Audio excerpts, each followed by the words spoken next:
Hi, this is Revathi. Welcome to అందమైన కథల పొదరిల్లు. Video చూస్తున్న ప్రతి ఒక్కరికి, అలాగే లైక్స్, కామెంట్స్ ఎంకరేజ్ చేస్తున్న వారందరికీ నా హృదయపూర్వక ధన్యవాదాలు. నీ తనుకే ఎపిసోడ్ నెంబర్ 37. రూమ్లో ఒంటరిగా ఉన్న మైథిలికి దెయ్యాలని చెప్పి భయపడుతూ కళ్యాణ్ రూమ్ దగ్గరికి వచ్చి డోర్ కొడుతుంది కదా, అక్కడి నుంచి స్టోరీ కంటిన్యూషన్. మైథిలి భయంతో కళ్యాణ్ కళ్యాణ్ అని రూమ్ డోర్ కొడుతుంటుంది. ల్యాప్టాప్ వర్క్లో ఉన్న కళ్యాణ్ మైథిలి పిలవడం విని, ఈ తింగర్దేంటి పడుకోకుండా వచ్చి నా రూమ్ డోర్ కొడుతుంది అనుకుంటూ ల్యాప్టాప్ పక్కకు పెట్టి వెళ్ళి డోర్ తీస్తాడు.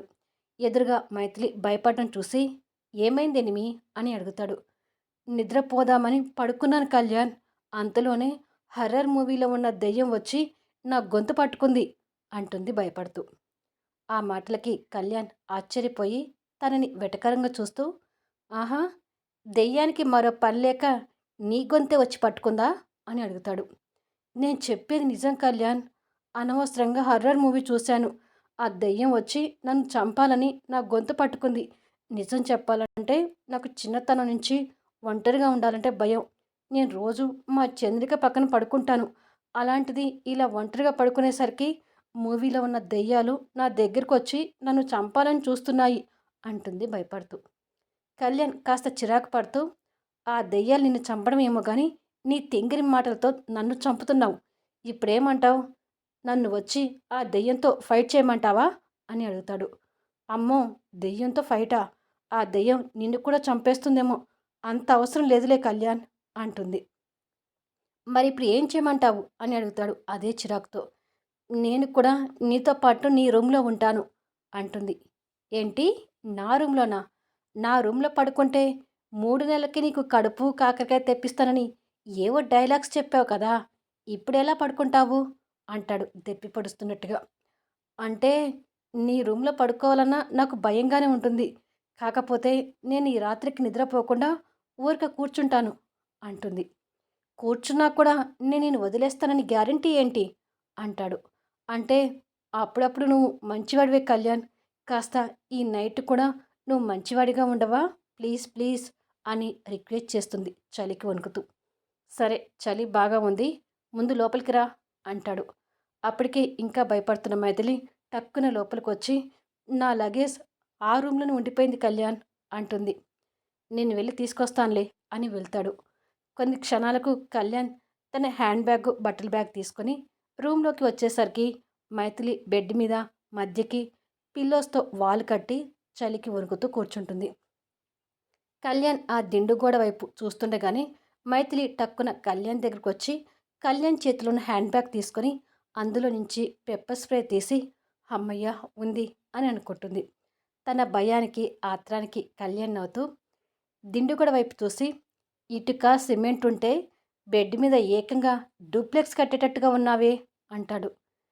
ఏదో నా జాగ్రత్త కోసం అలా కట్టుకున్నానులే, నువ్వు అటుపక్క పడుకో, నేను ఇటుపక్క కూర్చుంటాను అంటుంది బెడ్కి మరో పక్కకు వెళ్ళి కూర్చుంటూ.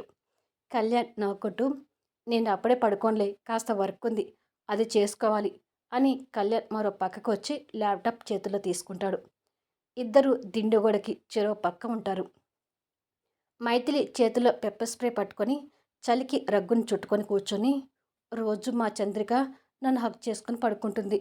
పాపం ఈ 2 రోజుల నుంచి తను ఎలా పడుకుంటుందో ఏంటో అని అంటుంది. కళ్యాణ్ తన పరిస్థితికి, తన మాటలకి నవ్వుకొని తిరిగి వర్క్లో పడతాడు. మైథిలి చేతిలో ఉన్న పెప్పర్ స్ప్రే చూసుకుంటూ మరో పక్క గోడపై నుంచి కళ్యాణ్ని గమనిస్తూ కూర్చుంటుంది.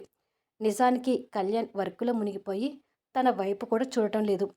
ఇలా గంట అయ్యేసరికి మైథిలి కునికిపాట్లు పడుతూ, అమ్మో, నిద్రపోవద్దు, నిద్రపోతే ఇతగాడు 3 కోరికలు తీర్చుకుంటాడు అని అనుకొని పెప్పర్ స్ప్రేని చేతిలో గట్టిగా పట్టుకొని కూర్చుంటుంది. కళ్యాణ్ మాత్రం వర్క్లో మునిగిపోయి ఉంటాడు. ఇలా 2 గంటలు గడిచి కళ్యాణ్ వర్క్ ముగించుకొని ల్యాప్టాప్ పక్కకు పెట్టి పడుకుందామని చూసేసరికి మైథిలి పట్టుకున్న పెప్పర్ స్ప్రే బెడ్ మీద ఎక్కడో పడి ఉంటుంది. ఇద్దరి మధ్య దిండ్లతో కట్టిన గోడ పూర్తిగా కూలిపోయి ఆ దిండ్లు చిందర వందరయ్యి వాటి మీద ఎగుడు దిగుడుగా మైథిలి పడుకొని ఆదమర్చి నిద్రపోతుంటుంది. మైథిలి ఎద మీద పవిట కొంగు కూడా చెదిరి పక్కకు పోయి ఉంటుంది. కాళ్ళ దగ్గర శారీ కూడా కాస్త పైకి పోయి ఉంటుంది. బాగా నిద్రలో ఉన్న మైథిలి దాదాపు కళ్యాణ్‌కి దగ్గరలోకి చేరుకొని నిద్రపోతుంటుంది. అసలే మన స్వీట్ మెంటలోడికి మైథిలి తనువు అంటే పిచ్చి. ఎప్పుడైనా తన పవిట కొంగు జారుతుంటే ఆ అందాలను తొంగి తొంగి చూడాలని ఆశపడుతుంటాడు. అలాంటిది ఇప్పుడు మైథిలి నిద్రలో తన అందాలను కాస్త ఆరపరిచినట్టుగా చూపిస్తుంటే ఇక మనోడు చలించకుండా ఉంటాడా అని అనుకుంటున్నారా? అలా అనుకుంటే పొరపాటే. ఇక్కడ కళ్యాణ్‌లో మరో యాంగిల్ కూడా కనిపిస్తుంది చూడండి. కళ్యాణ్‌కి ఇప్పుడు నిద్రపోతున్న మైథిలి అమాయకంగా పసిపిల్లలా కనిపిస్తుంటుంది. తనని అలా చూస్తూ నవ్వుకొని కూలిపోయిన దిండ్లను పక్కకు వేసి కాస్త దూరంలో పడ్డ పెప్పర్ స్ప్రేని చేతిలోకి తీసుకొని చూసి నవ్వుతూ పక్కనే ఉన్న తన హ్యాండ్ బ్యాగ్లో వేసి చెదిరిపోయిన తన పవిటను చక్కగా సరిచేసి తన కాళ్ళ దగ్గర పైకి పోయిన శారీని కూడా కిందిగా జరిపి సరిచేసి దిండ్ల మీద ఎగుడు దిగుడుగా పడుకున్న తనని సరిగ్గా పడుకోపెట్టి తర్వాత తనకి కాస్త దూరంగా పడుకొని, ఓ ఎనిమి, నీ పెప్పర్ స్ప్రేని వదిలేశావు. నువ్వు దిండ్లతో కట్టిన గోడ కూడా పూర్తిగా కూలిపోయింది. నీ ఒంటి మీద ఉన్న శారీ కూడా చెదిరిపోయి నాకు చాలా దగ్గరకొచ్చి పడుకున్నావు తెలుసా అంటాడు. కానీ మైథిలి నిద్రలో ఆ మాటల్ని సరిగ్గా వినిపించుకోలేక చంద్రిక పక్కన పడుకుందనుకొని, అబ్బా చంద్రిక, చలి పుట్టి చస్తుంటే ఏంటి నీ గోల అంటూ ఇంకా దగ్గరగా జరిగి కళ్యాణ్ని హమాంతో హక్ చేసుకొని పడుకుంటుంది. తెల్లవారుజామున 5 గంటల ప్రాంతంలో మైథిలి నిద్ర నుంచి నిదానంగా మేలుకుంటూ, నీ కాలేజ్ టైం అవుతుంది చంద్రిక, ఇక లే అంటూ నిదానంగా కళ్ళు తెరిచి చూసేసరికి తను పూర్తిగా కళ్యాణ్ కౌగిలింతలు ఒదిగిపోయి ఉండటం చూసి నిర్ఘాంతపోతూ, వామ్మో, ఈ మెంటలోడు నన్నేదో చేశాడు అని అరుస్తూ లేచి కూర్చుంటుంది. కళ్యాణ్ కూడా తన గోల విని మేలుకుంటుండగా మైత్రి చెదిరిపోయిన పవిట కొంగుని సరిచేసుకుంటూ, దుర్మార్గుడా, రాత్రి నీ 3 కోరికలు తీర్చుకున్నావు కదా, నీ ఆశ తీరిపోయిందా అని కోపం ఉక్రోషంతో కళ్యాణ్ని దిండుతో కొడుతుంటుంది. ఏయ్ ఆగు అని కళ్యాణ్ చేతులు అడ్డుపడుతూ, కాస్త నేను చెప్పేది వినవే రాక్షసి అంటాడు. ఏమిట్రా నువ్వు చెప్పేది నేను వినేది? నువ్వు కోరుకున్నట్టుగానే నీ 3 కోరికలు తీరిపోయాయి కదా.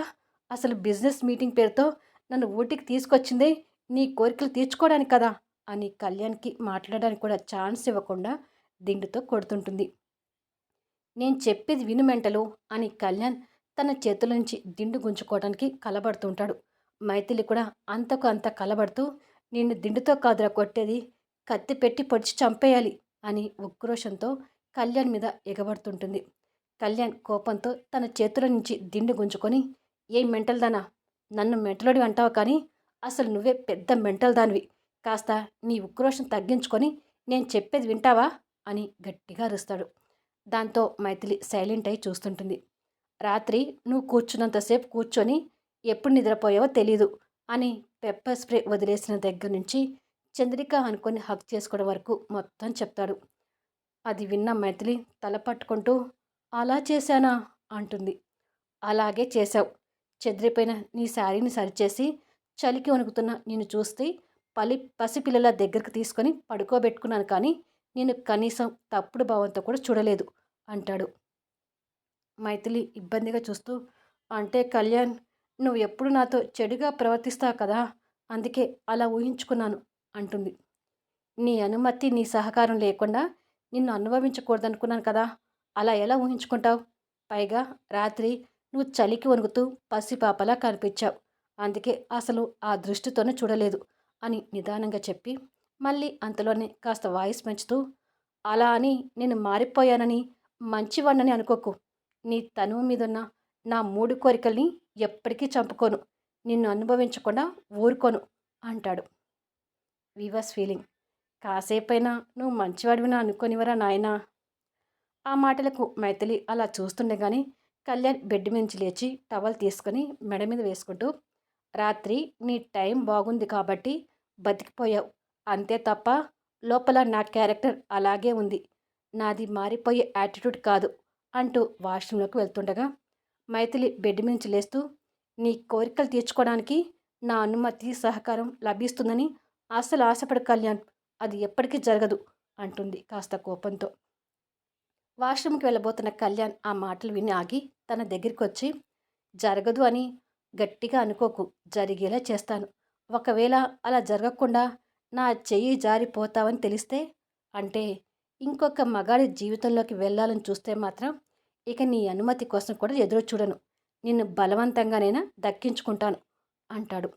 ఆ మాటలకు మైథిలి భయపడుతుంటే కళ్యాణ్ అది గమనించి నవ్వుతూ తన మొహాన్ని చేతిలోకి తీసుకొని, అంత భయపడకేమి, అయినా నిన్ను బలవంతం చేసే పరిస్థితులు మనిద్దరి మధ్య రావులే అని తన మెడ చుట్టూ చేతులు వేసి, రాత్రి తమరు చలికి తట్టుకోలేక నన్ను గట్టిగా హగ్ చేసుకొని పడుకోవటం వల్ల ఒళ్ళంతా నొప్పులు పట్టాయి.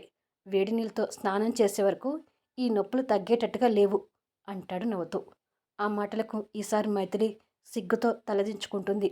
కళ్యాణ్ తన మొహంలో సిగ్గు చూసి నవ్వుకుంటూ స్మూత్గా తన తలను ఢీకొట్టి, స్నానం చేసి వస్తాను, టిఫిన్ చేసి బయలుదేరదాము అని చెప్పి వాష్రూమ్లోకి వెళ్తాడు.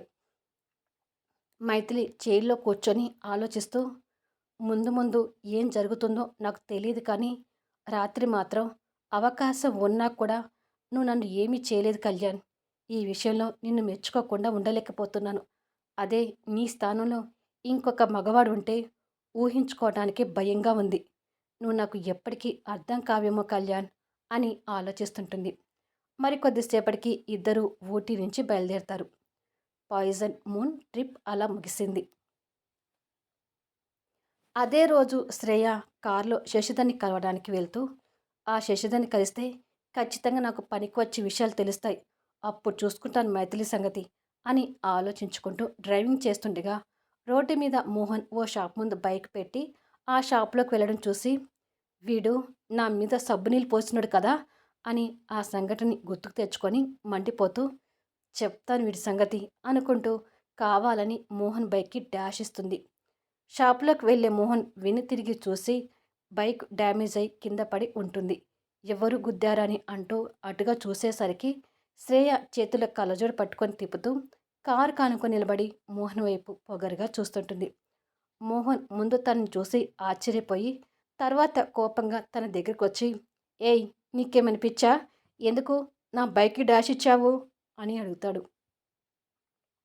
ఓహో, ఆ రోజు నీకు కూడా పిచ్చి ఉండి నా మీద సబ్బు నీళ్ళు పోసావా అని వెటకారంగా అడుగుతుంది. అంటే నేను ఆ రోజు తెలియక చేసిన పొరపాటుకి ఇప్పుడు కావాలని నా బైక్కి డాష్ ఇచ్చావా అని కోపంగా అడుగుతాడు.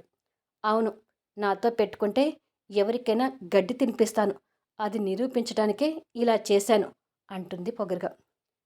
యూ అంటూ మోహన్ తన మీద కోపంగా చెయ్యి లేపి కొట్టబోయి మళ్ళీ చెయ్యి వెనక్కి తీసుకొని, చి, ఆడదానివి కాబట్టి బతికిపోతున్నావు అంటాడు. ఇంతలో కొంతమంది జనాలు యాక్సిడెంట్ అయిందని అక్కడికి వచ్చి డ్యామేజ్ అయిన బైక్ని చూస్తారు. జనాలు మోహన్కి సపోర్ట్ చేస్తూ, ఈ డబ్బు ఉన్న వాళ్ళకి కన్ను మిన్ను కాని రాకుండా పోతుంది బాబు అంటారు. వారిలో ఒక వ్యక్తి, కారు ఉందనే బలుపు ఈ విధంగా చూపిస్తారట్టుంది అంటుంది అందులో మరొక యువతి. వాళ్ళ మాటలు వింటున్న శ్రేయకి కోపం పీక్స్లోకి వెళ్తూ, మర్యాదగా మాట్లాడండి అంటుంది. పోలీసులకు ఫోన్ చేస్తే వాళ్ళే నీకు బాగా మర్యాద చేస్తారు అని ఇలాంటి వాళ్ళని ఊరికనే వదిలేయకూడదు, పోలీసులకు ఫోన్ చేస్తాను ఉండండి బాబు అంటూ అందులో మరొక వ్యక్తి పోలీసులకి ఫోన్ చేయబోతుంటే శ్రేయ భయంతో నోట మాట రాకుండా పోతుంది. మోహన్ వాళ్ళని ఆపుతూ, వద్దు, పోలీసులకు ఫోన్ చేయకండి అంటాడు. ఇలాంటి పొగరబోత్వాల్ని పోలీసులకు పట్టించి 4 తన్నిస్తేనే బుద్ధొస్తుంది అంటాడు అతను. ఆ అమ్మాయి నాకు తెలిసిన అమ్మాయే, దయచేసి వదిలేయండి అంటాడు మోహన్. అవునా, తెలిసిన అమ్మాయి ఉండి ఇలా చేయడం ఏంటి అంటూ ఆశ్చర్యపోతారు. శ్రేయ కూడా ఆ మాటలకు ఆశ్చర్యపోతుంటుంది. ఆ అమ్మాయి నీకు ఏమవుతుందని అంత ఈజీగా వదిలేయమంటున్నావు అని అడుగుతారు మోహన్ని. మోహన్ తన వైపు చూసి కొన్ని క్షణాలు ఆలోచించి, నాకు మరదలవుతుంది అంటాడు. శ్రేయ ఆ మాటలకు కంగు తింటూ, నేను నీకు మరదలు కావడం ఏమిట్రా ఇడియట్ అని అనుకుంటుంది కోపంగా. నువ్వు చెప్తున్నది నిజమేనా బాబు అని అడుగుతారు మోహన్ని. నిజమే, కాకపోతే తనని కూడా అడగండి అని తను కాస్త దగ్గరగా చెవి దగ్గరకు వచ్చి, కేవలం మైథిలికి చెల్లెలు అవుతావనే ఉద్దేశంతోనే నిన్ను కాపాడుతున్నాను. ఇప్పుడు నన్ను నీ భావనను ఒప్పుకోకపోతే నిజంగానే వాళ్ళు నిన్ను పోలీసులకు పట్టిస్తారు, తరువాత నీ ఇష్టం అంటాడు. శ్రేయకి ఒక్కసారిగా కానిస్టేబుల్స్తో దెబ్బలు తినడం డ్రీమ్గా ఊహించుకొని భయపడుతూ తర్వాత వాళ్ళ వైపు చూసి వెకిలి నవ్వు నవ్వుతూ, అవును, ఇతను మా బావే, సరదాగా మా బావ బైక్కి డాష్ ఇచ్చాను అంటుంది. వాళ్ళు ఆ మాటలకి ఆశ్చర్యపోతూ, బానే ఉంది మీ బావమర్దుల సరసాలు. ఇప్పుడు మీ బైక్ అంతగా డ్యామేజ్ అయింది. దీనికేం చేస్తారు? మీ మరదల్ని వదిలేస్తారా బాబు? అని అడుగుతారు మోహన్ని. మోహన్ నవ్వుతూ, వదిలితే నేను బావనెందుకవుతాను? అని తన కార్ డోర్ దగ్గరికి వెళ్ళి అద్దం పగలగొడతాడు. ఆ చర్యకు శ్రేయతో సహా అందరూ ఆశ్చర్యంగా చూస్తుండగానే సీట్లో ఉన్న పర్స్ తీసి శ్రేయ ముందుకు వచ్చి పర్సులో నుంచి బైక్ రిపేర్కి కావాల్సిన డబ్బు తీసుకొని పర్స్ తిరిగి శ్రేయ చేతిలో పెట్టి ఇక వెళ్ళు అంటాడు. మంచి పని చేశారు బాబు అంటుంటారు అక్కడి జనాలు. శ్రేయ ఇక ఏమీ చేయలేక ఇడియట్ అని మనసులో తిట్టుకుంటూ వెళ్ళి కార్ స్టార్ట్ చేసుకొని వెళ్ళిపోతుంటుంది. మోహన్ అందరికీ నమస్కారం పెట్టి థ్యాంక్స్ అండి అంటాడు. కొద్దిసేపటికి అందరూ వెళ్ళిపోతారు. మోహన్ డ్యామేజ్ అయిన బండి వైపు చూసుకొని మైథిలికి ఈ అమ్మాయికి ఎంత తేడా ఉంది, అయినా నేనేంటి తను నా మరదలని అలా చెప్పాను అని ఆలోచించి, "హ్మ్, మైథిలి నాకు భార్య అయితే తను నాకు మరదలే కదా అయ్యేది, అలా సరిపెట్టుకోవచ్చులే" అనుకుంటూ బైక్ని లేపుతాడు. శ్రేయ కోపంగా డ్రైవింగ్ చేసుకుంటూ, ఇండియా వచ్చిన దగ్గర నుంచి నా టైం అస్సలు బాగలేదు, ఎవరు చూడమైనా నాకన్నా పొగరబోతులా ఉన్నారు అని తిట్టుకుంటూ సంజన గ్రూప్ ఆఫ్ ఇండస్ట్రీస్ ముందు కారు ఆపుతుంది. మరికొన్ని నిమిషాలకు శ్రేయ శశిధర్ క్యాబిన్లో ఉంటుంది. అసలే ఆడవాళ్ళ పిచ్చి ఉన్న శశిధర్ ఎదురుగా కూర్చున్న శ్రేయాని గుచ్చి గుచ్చి చూస్తుంటాడు. మరి శశిధర్ దగ్గర నుంచి శ్రేయ ఏ ఏ విషయాలు గుంజుతుంది అనేది నెక్స్ట్ వీడియోలో చూద్దాము. ఈ వీడియోపై మీ అభిప్రాయాలు తెలుపుతూ కామెంట్స్ ఇవ్వండి. అలాగే లైక్స్ ఇచ్చి ఎంకరేజ్ చేయండి.